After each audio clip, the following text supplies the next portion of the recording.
Naruto verse.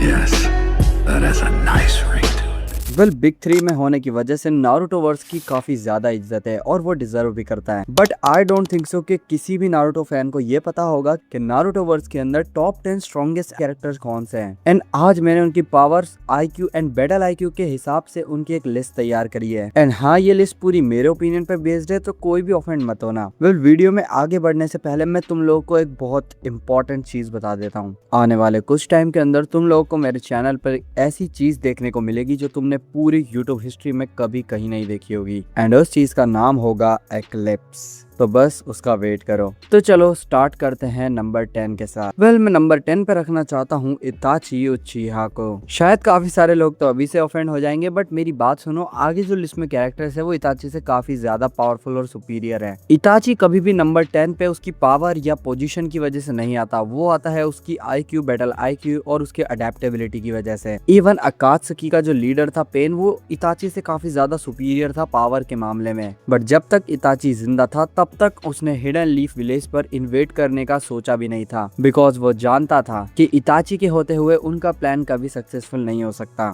And जैसे मादरा ने खुद की लंबी प्लानिंग की थी कि उसको जिंदा होने के बाद क्या करना है, सेम इताची ने भी की थी। दैट्स द रीजन इताची इतना ज्यादा केपेबल है कि वो टॉप 10 की लिस्ट में विदाउट उसकी पावर्स भी आ सकता है। उसकी पावर्स तो तुम सभी लोग जानते ही होगे, लाइक उसका सुसानो, उसके मांगेक्यू शारिंगान की एबिलिटीज वगैरह, तो ये मैं डिस्कस नहीं करने वाला। बाकी हाँ, ये समझ लो इताची रैंक करता है नंबर 10 पर। Number 9 Minato नामिकाजे। मिनाटो कोई ऐसा वैसा बंदा नहीं है जो टॉप 10 की लिस्ट में ना आए। मिनाटो सबसे ज्यादा फास्टेस्ट कैरेक्टर है पूरे नारुतो वर्स का, without any supernatural powers if we are considering it. वरना उसकी फ्लाइंग राइजिंग जुत्सु उसको नारुतो वर्स का सबसे फास्टेस्ट कैरेक्टर बनाती है। इवन उसके पास सेज मोड भी है और उसके अलावा उसके पास है कुरामा का आधा चाकरा और KCM mode. Minato fourth grade Ninja war में उतना ही पावरफुल था जितना नारुतो था उसका सेज ऑफ सिक्स पाथ का चाकरा मिलने से पहले। एंड उसका एक्सपीरियंस और उसका आईक्यू डेफिनेटली काफी ज्यादा है। उसका आईक्यू में ऑलमोस्ट बराबर मानता हूँ इताची उचिहा के।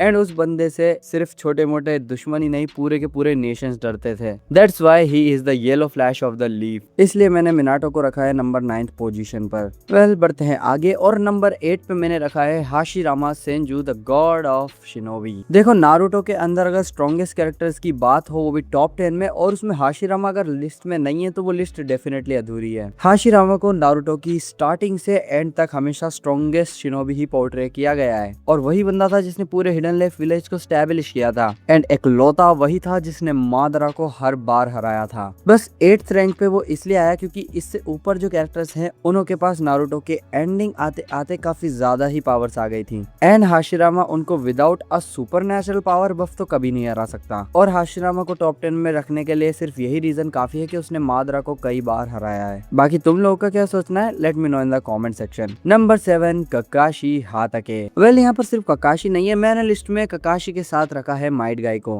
वेल यू बोथ नो कि ये दोनों काफी अच्छे राइवल्स है और इनकी राइवलरी हमें स्टार्टिंग से ही दिखाई जा रही है। एंड दोनों ने फोर्थ ग्रेड निंजा वॉर के अंदर अपने हुक्म के इक्के इस्तेमाल किए थे। मतलब माइट गाई ने तो किया था, ककाशी को वो करना पड़ा था, उसकी मजबूरी थी। माइट गाई की बात करें तो उस बंदे ने इस्तेमाल किया था 8th गेट ऑफ डेथ का। एंड बस उसकी एक टाइम लिमिटेशन थी जिसकी वजह से वो बंदा हार चुका था। वरना मादरा जो कि 10th टेल की फॉर्म में था उसने तक बोला था कि I declare you the strongest among these all. और मादरा से ऐसी स्टेटमेंट मिलना ये तुमको डिफाई करती है कि तुम डेफिनेटली नारुतो के टॉप 10 स्ट्रॉन्गेस्ट कैरेक्टर की लिस्ट में आ सकते हो। एंड बात करो अगर ककाशी की, तो ककाशी तो तुमको पता है वो कितना बड़ा जीनियस है। उसकी अडेप्टेबिलिटी, कैपेबिलिटीज और उसके 1000+ निंजुत्सु, उसके अलावा उसके पास थी कामुई एबिलिटी। एंड लास्ट में जब उसको डीएमएस मिलती है और ओबितो का चाकरा मिलता है तो वो अवेकन कर लेता है सुसानो को, जिसके पास होती है कामुई शुरिकेन की एबिलिटी जो किसी भी चीज को दूसरे डायमेंशन में काट कर भेज सकती है। सो डेफिनेटली यहाँ पर ये दोनों डिजर्व करते हैं 7th रैंक को। बट बिकॉज क्योंकि इन दोनों की एबिलिटीज लिमिटेड थी इसलिए इनको ज्यादा ऊपर का चांस नहीं मिला। चलो बढ़ते हैं 6th पोजीशन पर। एंड मैंने 6th पोजीशन पर रखा है ओबितो को।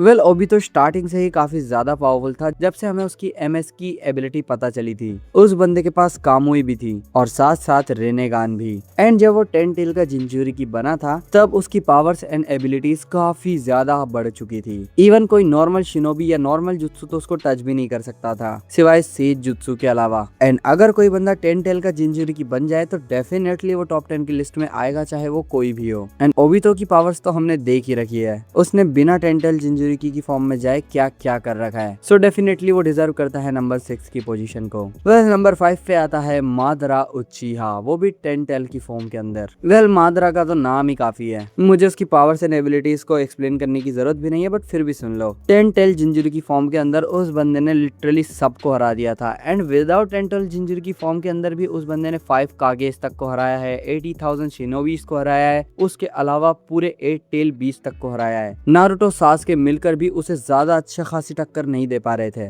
बट मादरा की ही कुछ गलतियां थी जिसकी वजह से वो हारा। बट आगे चल के जो इससे ऊपर के कैरेक्टर्स हैं वो तो कुछ ज्यादा ही स्ट्रॉन्ग है, वो मादरा को आगे जाके तो हरा ही देते जब उन्हें एक्सपीरियंस हो जाता उनकी पावर्स का। That's the reason Madara deserve number 5th position. Number 4 Sasuke Uchiha. अब अगर तुम मुझसे पूछो कि नंबर 4 पर सासके क्यों आया तो ये तो कोई सवाल ही नहीं होता। Definitely he deserve number 4th position because उसके पास पावर्स ही ऐसी ऐसी है। उसके पास है इटर्नल मांगेक्यो शारिंगान एंड उसके अलावा 6 टोमोए रेनेगान, जो कि उसे अलाउ करती है ईएमएस की पावर्स को रेनेगान के अंदर ही इस्तेमाल करने का। एंड वो स्पेस टाइम निंजुत्सु भी इस्तेमाल कर सकता है। उसके पास है हाई लेवल का गेंजुत्सु आमाथराजु, लाइटनिंग रिलीज एंड उसकी स्पीड रिफ्लेक्सेस की तो क्या ही बात करें। उसके अलावा उसके पास है सुसानो। वो बंदा इतने सारे आर्सेनल रख कर बैठा है कि अगर उससे किसी का भी भिड़वा दो लिटरली वो पूरे नेशंस को अकेले खत्म कर सकता है। एंड सास्के के जलवे तो तुमने बोरुटो सीरीज के अंदर देख ही लिए होंगे, और नारुतो और सास्के वाली फाइट के अंदर भी शायद तुम्हें पता ही होगा ये बंदा कितनी तबाही मचा सकता है। That's the reason he deserve number 4th position. Well अब तुम सोचोगे नंबर 3rd पे कौन है, तो नंबर 3rd पे है नारुतो उजुमाकी। सेज ऑफ 6 पाथ का चाकरा मिलने के बाद जब उसको ये वाली फॉर्म अचीव हुई थी एंड उसके पास आ चुके थे ट्रुथ सीकिंग ऑब, तो उसने अपने कुरामा का चक्र मिलाया, सेज ऑफ 6 पाथ का चक्र मिलाया, उसके अलावा सेज मोड का चक्र मिलाया एंड वो बंदा बन गया था लिटरली नारुतो वर्स का स्ट्रॉन्गेस्ट कैरेक्टर। वो मादरा के लिम्बो क्लोन्स तक को सेंस कर पा रहा था जो कि दूसरे डायमेंशन में एग्जिस्ट करते थे। एंड उसके ट्रुथ सीकिंग ऑब्स किसी भी चीज को जिसको वो टच करेंगे उसे रियलिटी से भी इरेज कर सकते हैं। एंड सास्के वर्सेस नारुतो वाली फाइट के अंदर हम सब जानते हैं कि नारुतो काफी ज्यादा होल्ड बैक कर रहा था, वो नहीं चाहता था कि वो सास्के को जान से मार दे, बट सास्के लड़ रहा था पूरे किलिंग इंटेंट के साथ। सो तुम इसी चीज से समझ सकते हो कि नारुतो सास्के से काफी ज्यादा सुपीरियर था। And that's the reason he deserve number 3rd position. अब तुम लोग सोचोगे तो नंबर 2nd और 1st पे कौन होगा। नंबर 2nd पे आएंगे हागुरोमो और हामुरोतो।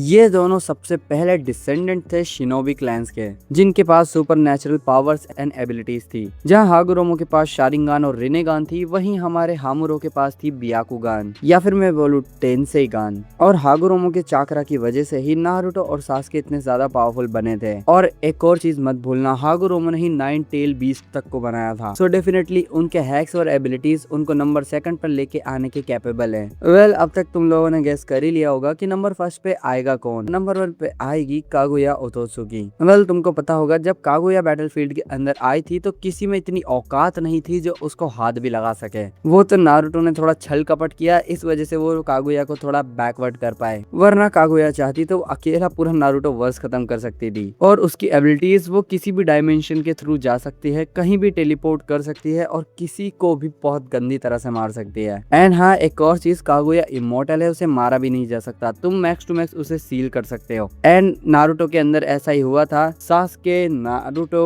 ककाशी एंड साकुरा ने मिलकर उन्हें सील कर दिया था। एंड जितने भी ओतोत्सुकी है वो शायद कागुया के ही बच्चे हैं। सो डेफिनेटली वो काफी ज्यादा स्ट्रॉन्ग है। वेल अब काफी सारे लोग सोचेंगे कि नंबर 1 पे तो शिबाई ओतोत्सुकी को आना चाहिए था। वेल शिबाई ओतोत्सुकी का जो रेफरेंस है वो दिया जाता है बोरुटो के अंदर, और मैं जो लिस्ट बनाई है वो मैंने बनाई है नारुतो के ऊपर। सो अगर मैं बोरुटो के हिसाब से कभी कंपैरिजन करूंगा तो मैं हो सकता है वहाँ शिबाई को फर्स्ट रैंक करूं। वेल ये लिस्ट इतनी थी, बाकी तुम लोगों को क्या लगता है let me know in the comment section. और इस वीडियो का मैं लाइक एम रखता हूँ 121 लाइक्स का। अगर पसंद आए वीडियो तो लाइक जरूर से करना, चैनल पे नए हो तो सब्सक्राइब भी कर सकते हो, वीडियो को हाइप करना मत भूलना। और अगर तुम्हें लगता है कि लिस्ट में कोई और कैरेक्टर होना चाहिए था किसी और कैरेक्टर की जगह, तो कमेंट सेक्शन तुम्हारे लिए खुला है, जल्दी से आके कमेंट करो। मैं मिलता हूँ तुमसे नेक्स्ट वीडियो में। सायोनारा।